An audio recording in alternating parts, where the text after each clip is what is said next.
Have you ever felt the silent hum of the modern world and wondered about the currents that brought us here? The invisible rivers of energy and information we float upon every day.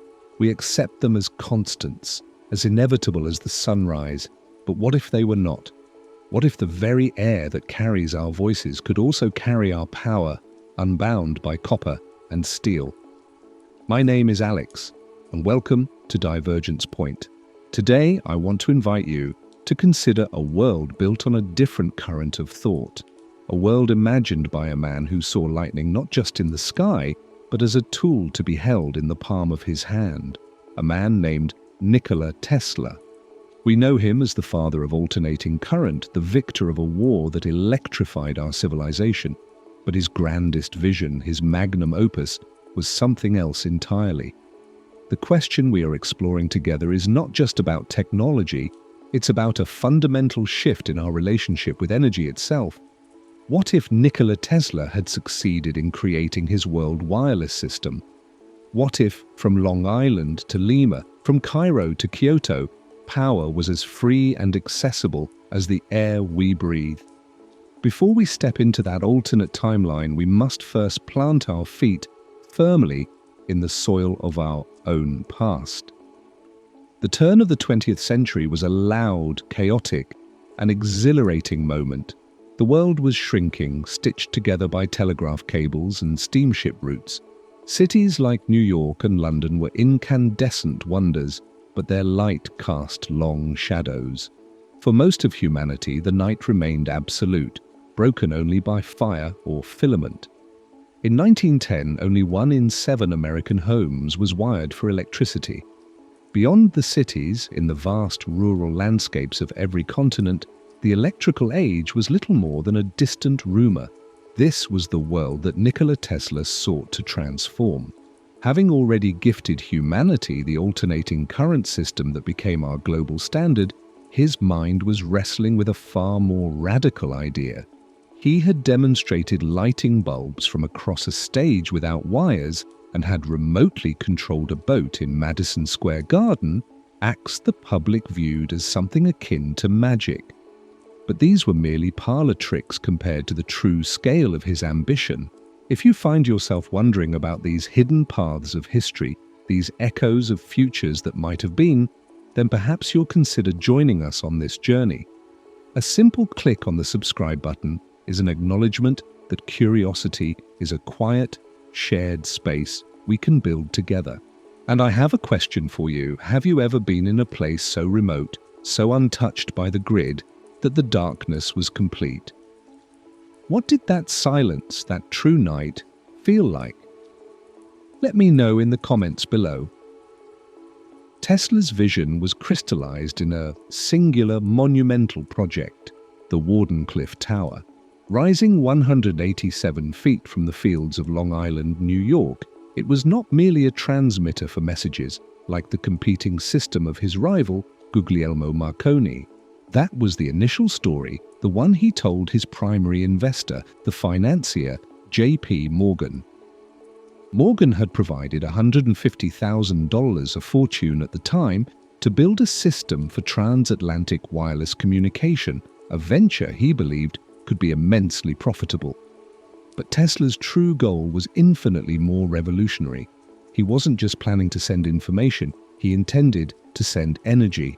His research in Colorado Springs in 1899 had convinced him of a profound principle, that the Earth itself was a magnificent natural conductor.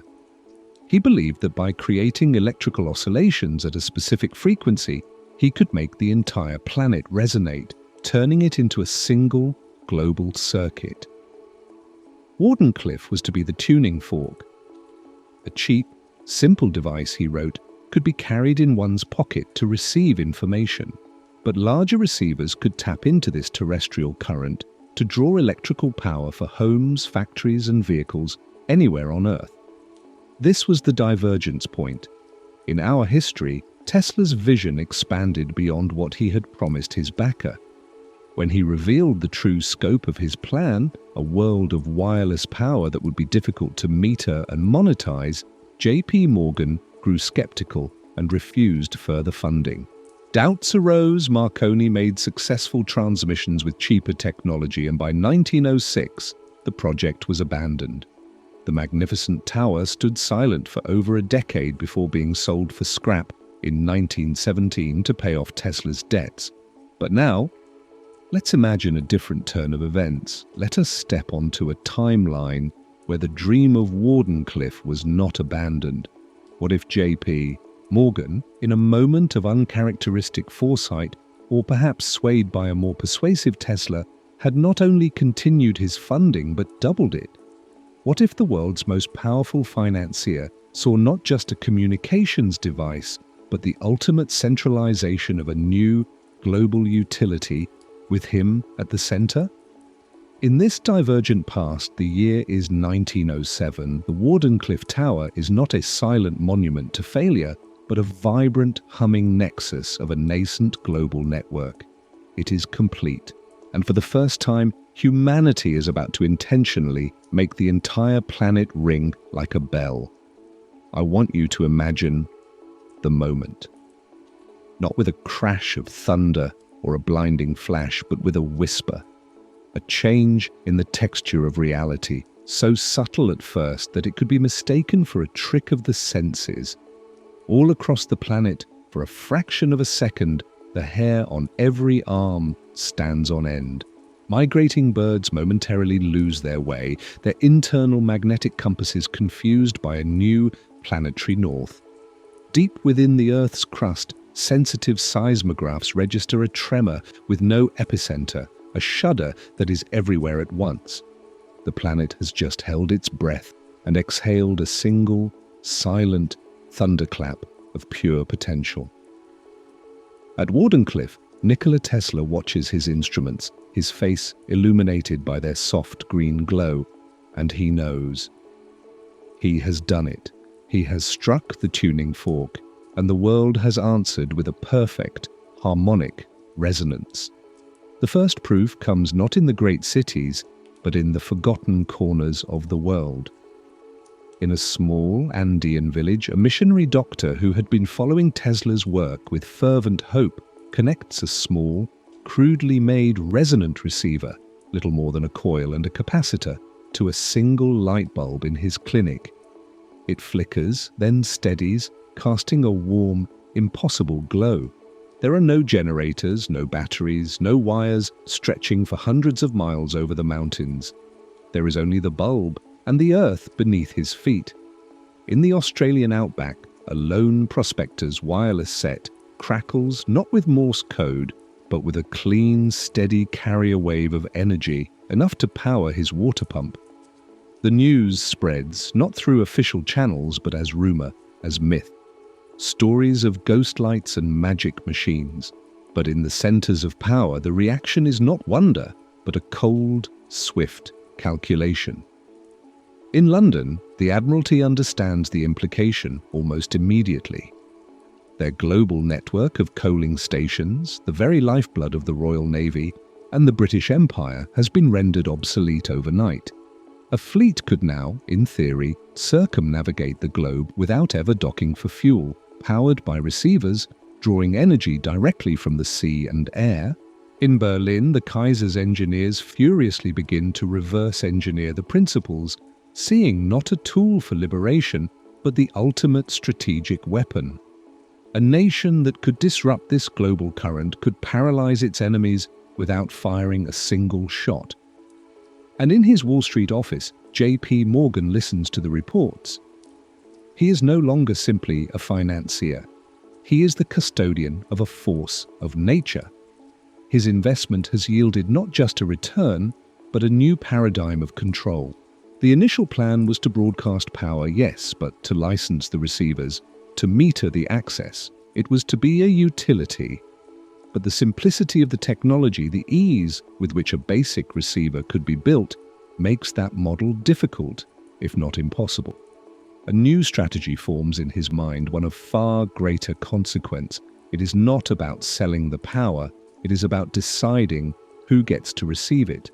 The Wardenclyffe broadcast is encrypted from the beginning, its resonant frequencies subtly and continuously shifted according to a key known only to a select few. The gift is not free. It has a lock, and Morgan holds the only key. The initial promise, the dream of Tesla, was of unbound energy for all. A world where poverty, rooted in the scarcity of power, could be eradicated. But that dream collides with the intractable truths of human nature. Nations do not see a shared resource, they see a strategic asset to be controlled. Corporations do not see a gift, they see a product to be monopolized. Tesla, the visionary, believes he has liberated humanity. He argues fiercely with Morgan that the broadcast must be open, a universal constant for all to access. But Tesla is a poet of physics, not a statesman. He has given the world fire, but it is Morgan who will decide who is allowed to come in from the cold. The first decade of the wireless power age is not the utopia of Tesla's imagining. It is a period of intense, covert struggle. Industrial espionage reaches a fever pitch as nations race to break the Morgan key or to build their own resonant towers to challenge the American monopoly. Sabotage attempts on Wardenclyffe become frequent, transforming the Long Island facility from a scientific laboratory into a fortress. The technology spreads, but it is fragmented. Only nations and corporations allied with Morgan's interests are granted access to the stable, encrypted frequency. Others must rely on stolen, intermittent signals or risk building their own unstable towers, some of which catastrophically fail, creating dead zones where the atmospheric electrical charge is dangerously unpredictable. The dream of a unified, harmonious world powered by the Earth itself has instead given rise to the world's first energy Cold War. The silent hum that fills the air is no longer a lullaby of progress. It is the tense, drawn bowstring of a new and terrible global conflict. What is the price of a silent miracle? In the second decade of the Wardenclyffe broadcast, this was no longer a philosophical question. It was a matter of daily, lived experience. The world had split, cleanly and cruelly, into two distinct realities. There were the gridlands, the nations and protectorates under the aegis of Morgan's consortium, and there were the statics, the chaotic territories beyond the encrypted signal. To live within the grid was to inhabit a world of effortless grace. Cities without smoke, industries without fuel, travel without combustion. It was a world where night was a choice, not a condition, and labor was eased by machines that drew their lifeblood from the very soil they stood upon.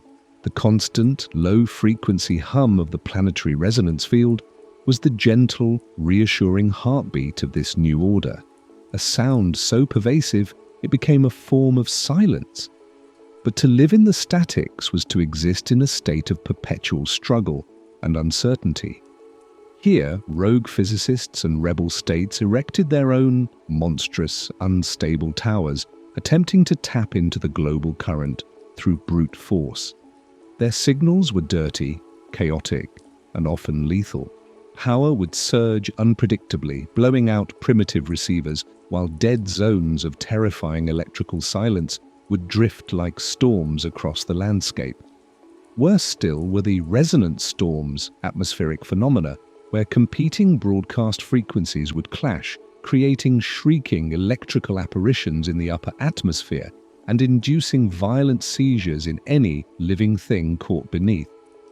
The people of the statics were not merely without power, they were haunted by its ghost. The energy Cold War, once a thing of spies and secret treaties, finally broke into the open in 1928. The event was not a declaration of war, but an act of chilling technological violence that had no precedent. The target was the port of Singapore, a critical node in the British Empire's shipping network, and a defiant holdout against Morgan's global energy monopoly. There was no fleet, no armada of bombers. At precisely noon, local time, a focused beam of resonant energy broadcast from a network of concealed transmitters in the Pacific was directed at the city. It was not an explosion, it was an unwriting. At a specific, targeted frequency, the crystalline structure of steel and iron was induced into a state of catastrophic harmonic vibration. Witnesses spoke of a high-pitched singing sound that seemed to come from inside their own bones.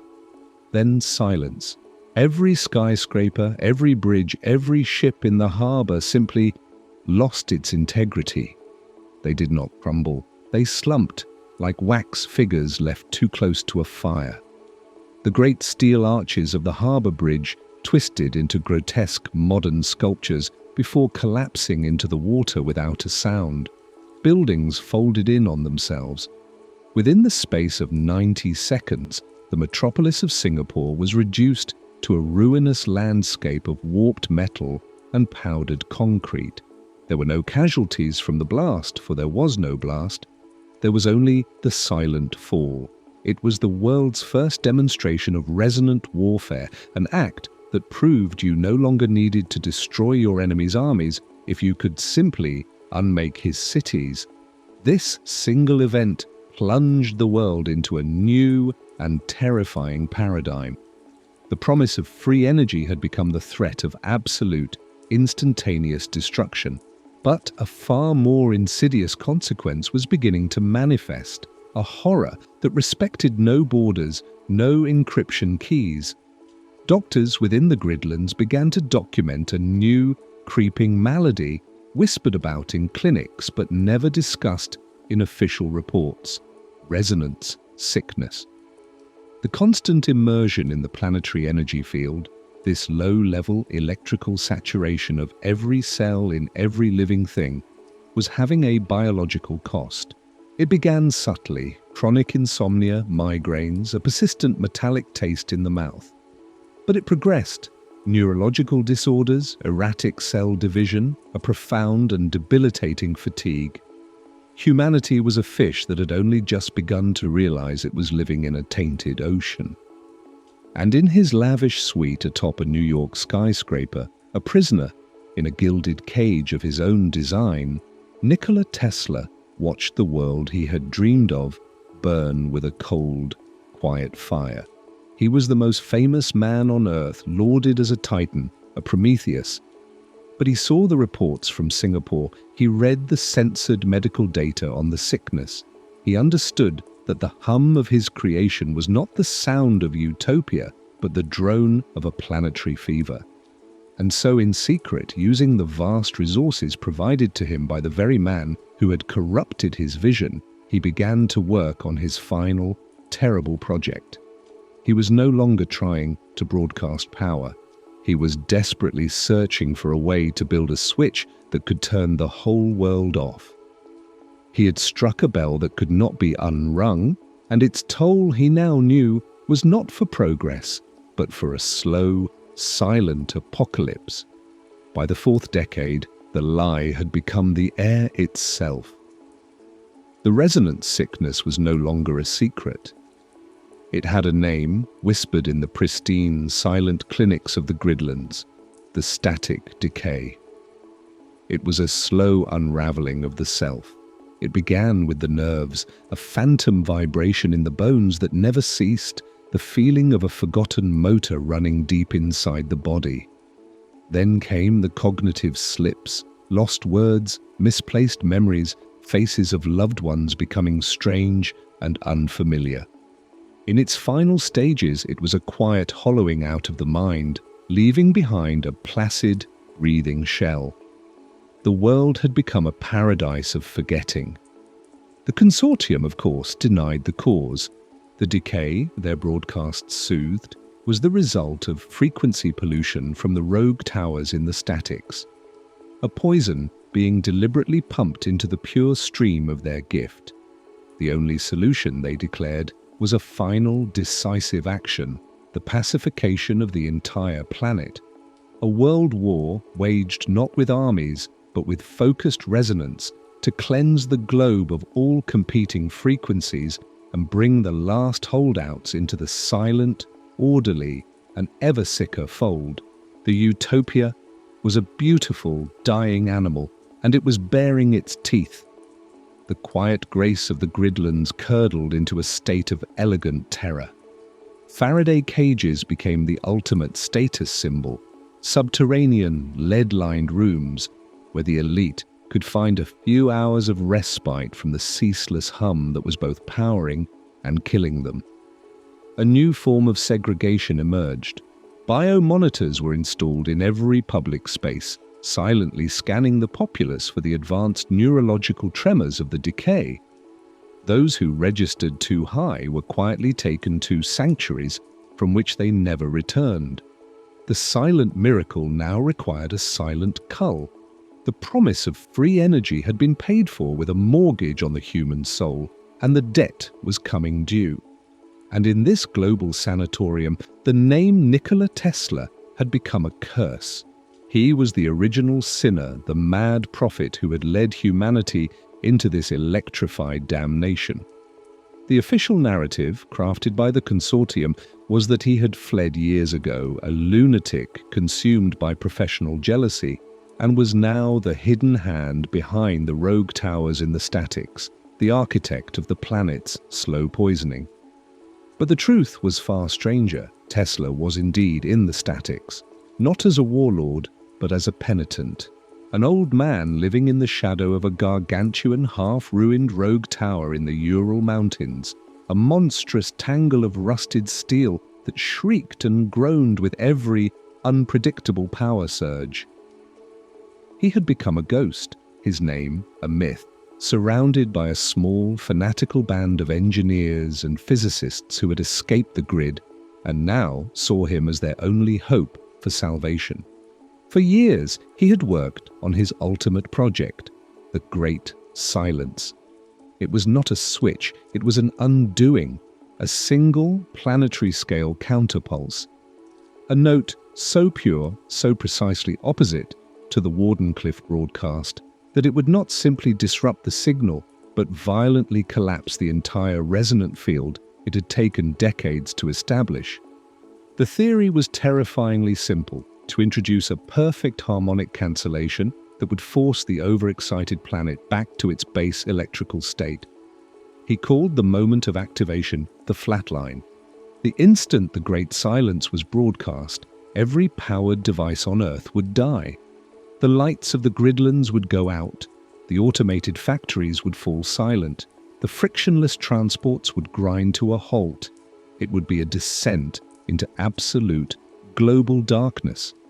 A reset, paid for with the currency of chaos and collapse. But in the winter of 1946, hunched over his calculations in the freezing cold of his remote laboratory, lit only by a chemical lamp, Tesla discovered the flaw. He had made a mistake in the quantum assumptions. He had treated the planetary energy field as a stable, contained system. He had been wrong.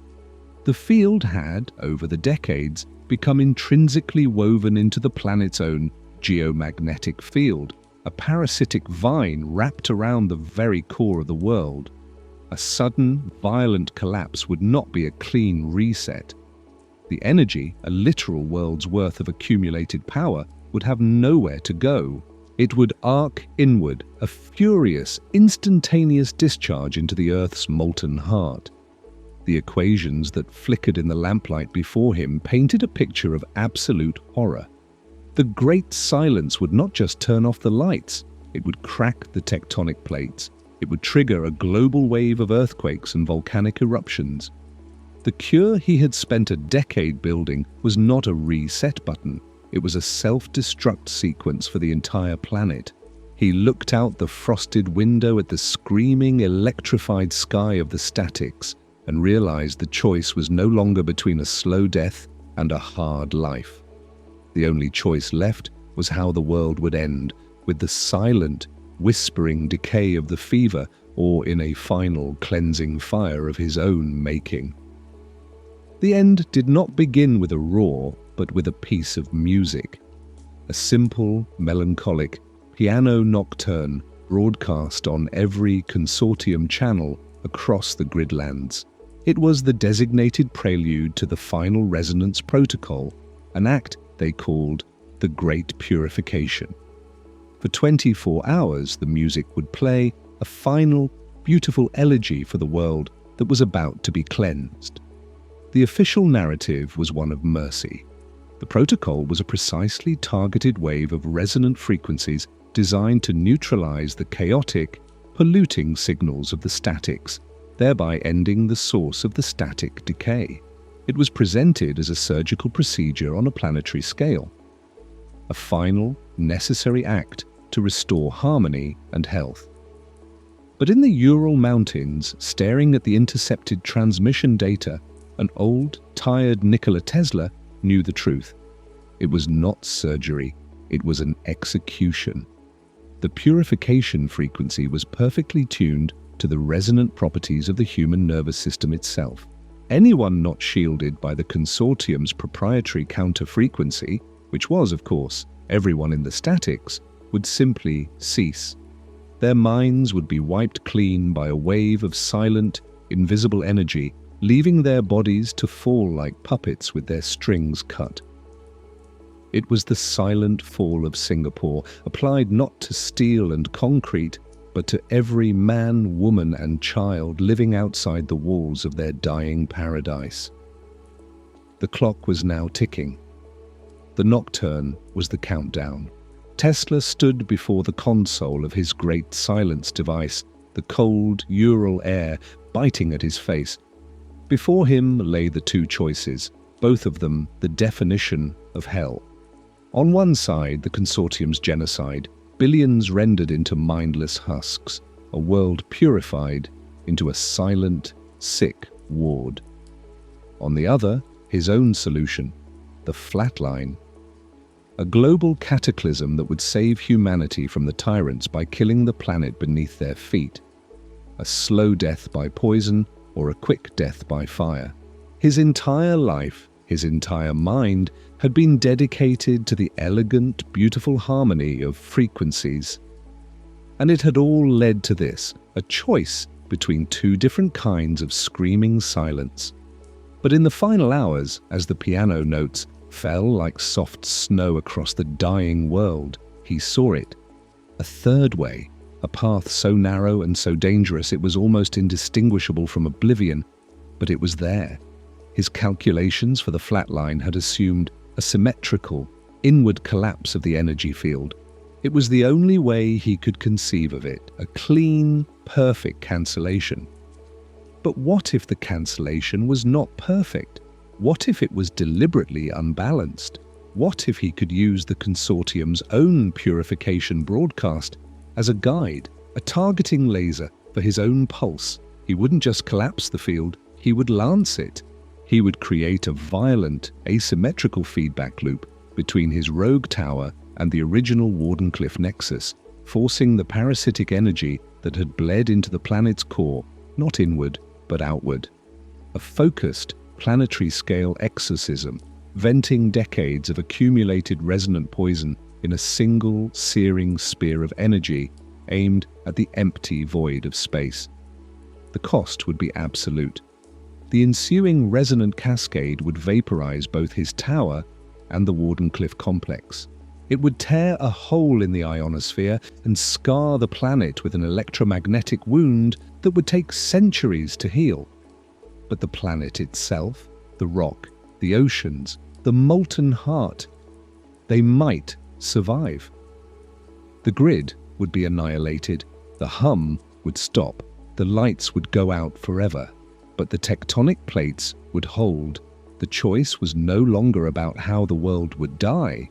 It was about whether humanity deserved a chance to live in its ruins.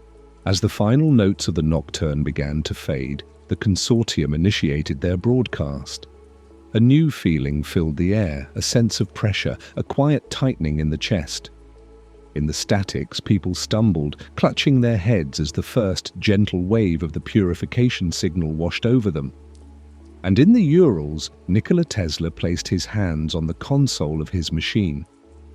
He was no longer a scientist or an inventor. He was the conductor of the world's final, terrible symphony.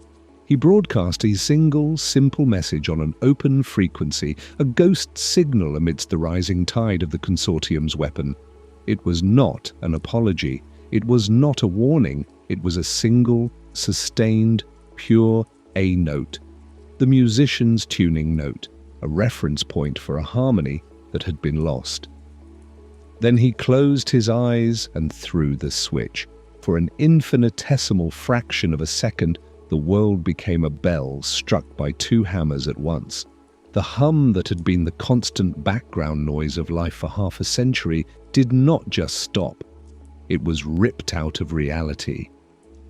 There was a sound that was not a sound, a feeling of violent planetary recoil.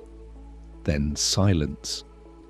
A silence so profound, so absolute, it was more shocking than any noise. In every city in the Gridlands, the lights went out. The automated world stopped. From New York to Tokyo, a blanket of perfect, impenetrable darkness fell. Humanity was plunged into a night it had forgotten how to navigate. The fever had broken. The patient had survived. But now, alone, shivering and in the dark, they would have to learn how to live all over again. The age of silent miracles was over. The age of consequence had just begun. Do you know what true silence sounds like? Not the quiet of a library or the stillness of a forest at dawn. I mean the absolute cessation of a noise you never knew you were hearing. For 50 years, humanity had lived inside a machine.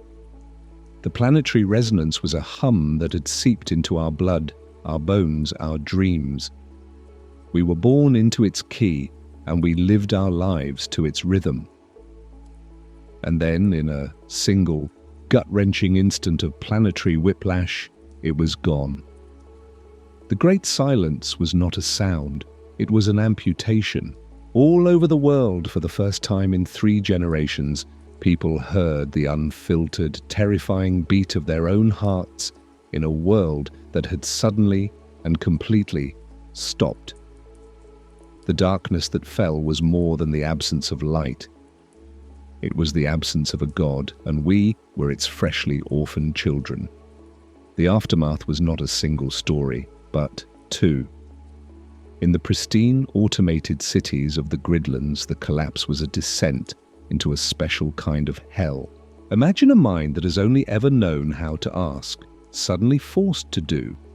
Generations who had never turned a key, lit a match, or read a map were now stranded in magnificent, high-tech mausoleums. The automated systems that had fed them, clothed them, and guided them were now inert monuments to a vanished age. The static decay, the slow unraveling of the mind, had been halted, but its shadow remained.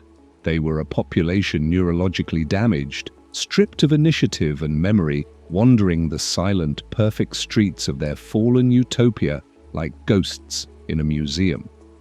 The silence did not bring peace, it brought the maddening roar of their own helplessness. Their paradise had become a beautiful, inescapable tomb.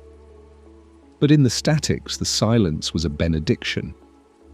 It was the end of the storms, the end of the seizures, the end of the consortium's skyborne threat. The darkness was an old friend. The people of the statics had never forgotten how to build, how to hunt, how to survive by the strength of their hands and the sharpness of their wits. They had lived their whole lives in the ruins of the old world, and now the rest of the planet had joined them. They were no longer the outcasts, they were the inheritors.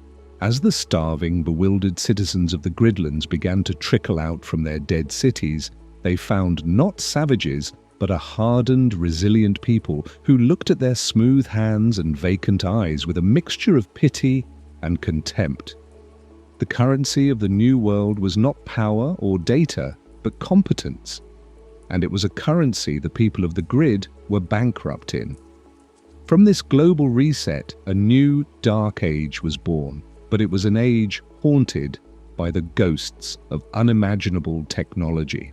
The new warlords were not men with swords, but men with salvaged knowledge.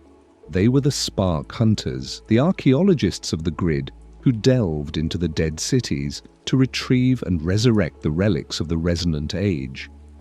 A functioning battery was a treasure.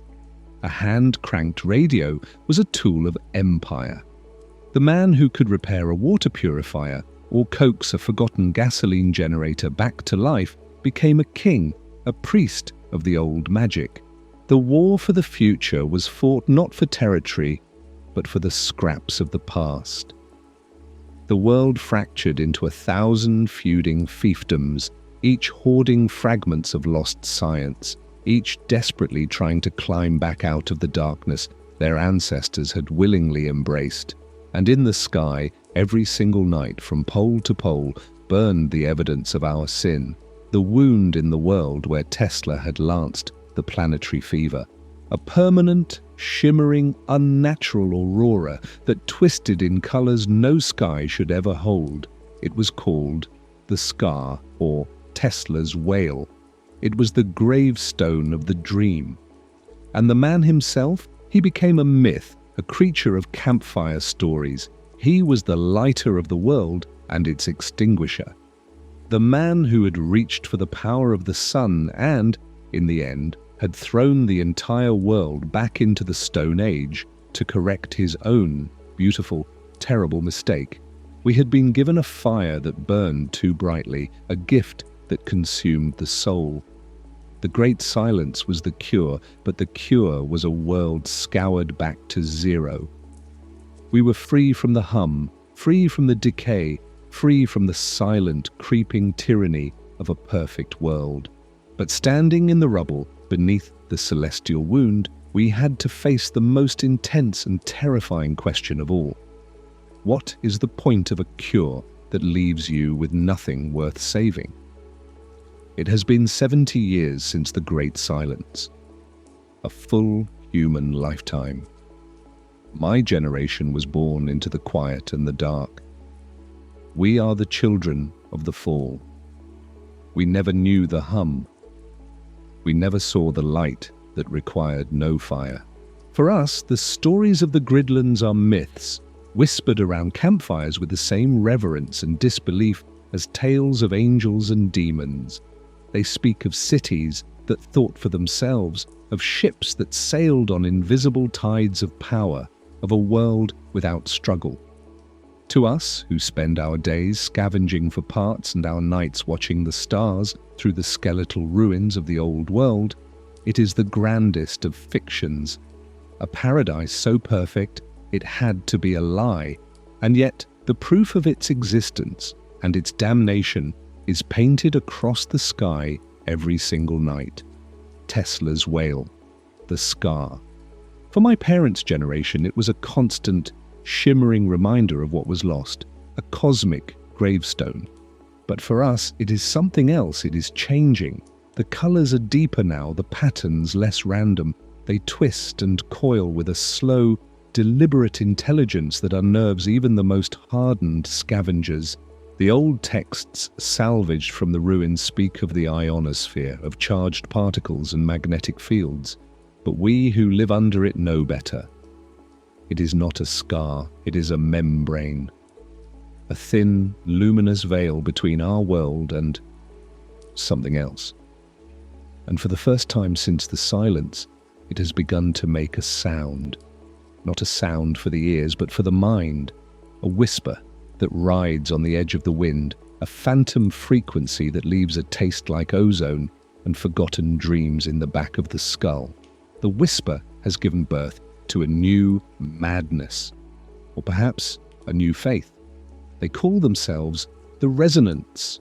They are a cult of salvagers and engineers who have pieced together the corrupted gospel of the past. They do not see the grid as a mistake.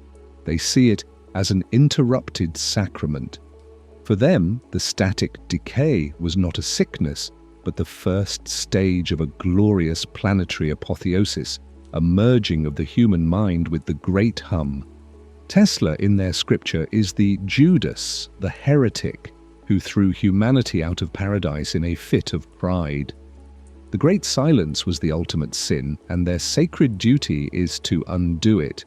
They are not merely rebuilding, they are making an ark. In the salt flats of what was once Utah, they have spent decades constructing a new tower, a crude, monstrous copy of Wardenclyffe, powered by the geothermal heat of the planet's angry heart. They believe that when they throw the switch, they will not just bring back the light, they will finish what the consortium started and elevate humanity to a new state of being. But I have read the forbidden books. I possess the last of Tesla's journals, passed down in secret, a legacy of ink and despair. He foresaw this. In his final frantic entries, he wrote about the energy he had vented into space. He had aimed his lance at the void, but the void was not empty. He wrote of a resonant echo, a cosmic feedback. He feared he hadn't just knocked on a door, he had created a doorway. The energy field he had collapsed had become entangled with something ancient and patient, a vast non-human intelligence that had slumbered in the silent spaces between the stars. The changing colors in the sky, the subliminal whispers, this is not a wound healing. It is the doorway opening. The new hum the resonants seek to create will not be a source of power. It will be an invitation, a broadcast to call something terrible home, using the freshly retuned nervous systems of every human on the planet as the final receiver. The resonants are nearly ready. Their pilgrims flock to the new tower, their minds already half lost to the whispers from the sky, believing the madness they feel is the touch of the divine. They are preparing to complete their sacrament of global suicide. And I, the inheritor of the truth, am faced with the final, impossible legacy of Nikola Tesla. He gave the world a choice between a slow death and a fast one.